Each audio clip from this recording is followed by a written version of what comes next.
We have a question. What if I failed one of my LSA's assignment in module 2?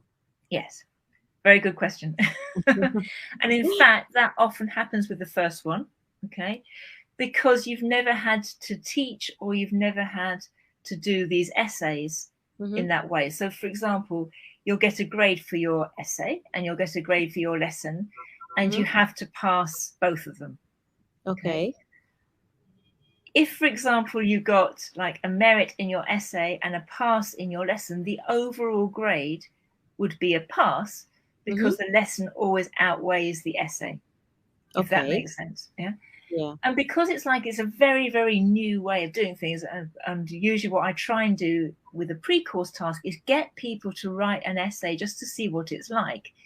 And then in the input sessions, we can unpack it and say, like, okay, how was it? What do you need? How are you going to improve these particular areas? So often people do find it hard to do particularly the essay. And often for LSA 1, the lesson, they have to plan in a lot of depth, which they're not used to. And it does happen that people don't pass.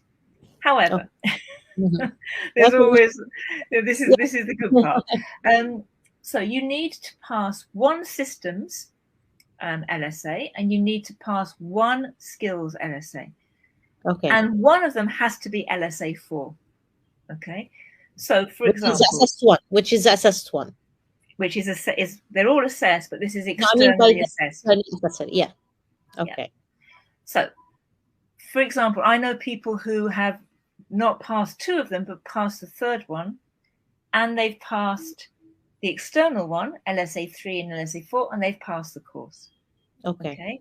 So it's basically, and I think this is what sometimes people find hard, it's a continuous assessment in a way. It's a continual progress, and you get better and better at it. So you, as I said, you have to pass one systems and one skills. That's it. So you could not pass 2 of them. Okay, that's I hope that answers the question.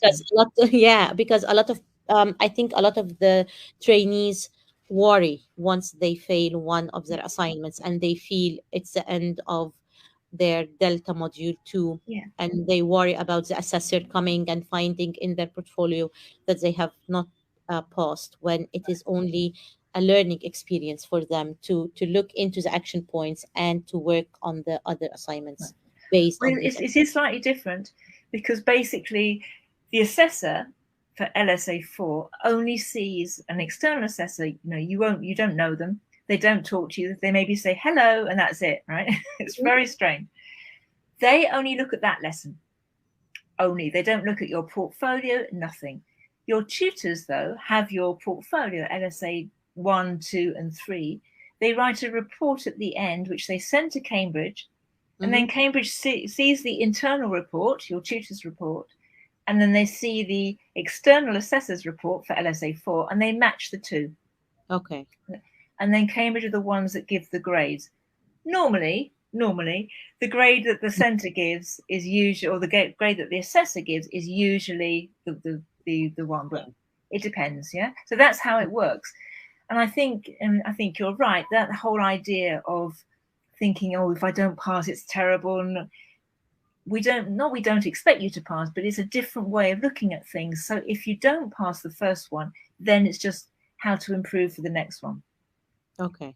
Yeah. It is different. And of course it's a bit disappointing, and it's a bit sad when you think, I've been teaching for all these years and I can't do this. But it's just having to rethink it and think of an easier way to do it. Often people don't pass because they try and plan too much, or perhaps the subject in their essay is too big.